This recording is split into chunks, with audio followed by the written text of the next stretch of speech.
ಯಾರೊಬ್ಬರು ಅತ್ತಿಂದಿತ್ತ ಓಡಾಡಬಾರದು. ಕುಡಿಯುವ ನೀರು ತುಂಬಿದ ಚೊಂಬು ಲೋಟ ಪಕ್ಕದಲ್ಲಿರಬೇಕು. ಗಂಟಲು ಮೇಲೆತ್ತಿ ಲೋಟದಲ್ಲಿಯೇ ನೀರು ಕುಡಿಯಬೇಕು, ಕಚ್ಚಿ ಕುಡಿಯಬಾರದು. ನಾಯಿಮರಿ ಅಥವಾ ನಮ್ಮ ಜೀವಿಗಳಿಗಾಗಿ ಮೊದಲು ಒಂದು ತುತ್ತು ತೆಗೆದಿರಿಸಬೇಕು.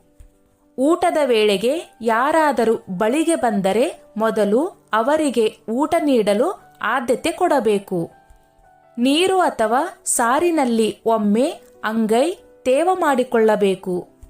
ಅಂಗೈ ಮುಂಗೈ ಮೂತಿಗಳಿಗೆ ಅನ್ನ ಮುದ್ದೆ ಅಥವಾ ತಿನ್ನುವ ಯಾವುದು ಮೆತ್ತಿಕೊಳ್ಳದಂತೆ ನಾಜೂಕಾಗಿರಬೇಕು. ತೊಡೆಯ ಮೇಲಾಗಲಿ ನೆಲದ ಮೇಲಾಗಲಿ ದರ್ಬಾರಿನಂತೆ ಎಡಗೈ ಊರಿಕೊಂಡಿರಬಾರದು. ತಲೆ ಮೈಕೈ ಕೆದರಿಕೊಳ್ಳಬಾರದು. ಕಣ್ಣು ಉಜ್ಜಬಾರದು. ಅತ್ತಲ್ಲಿತ್ತ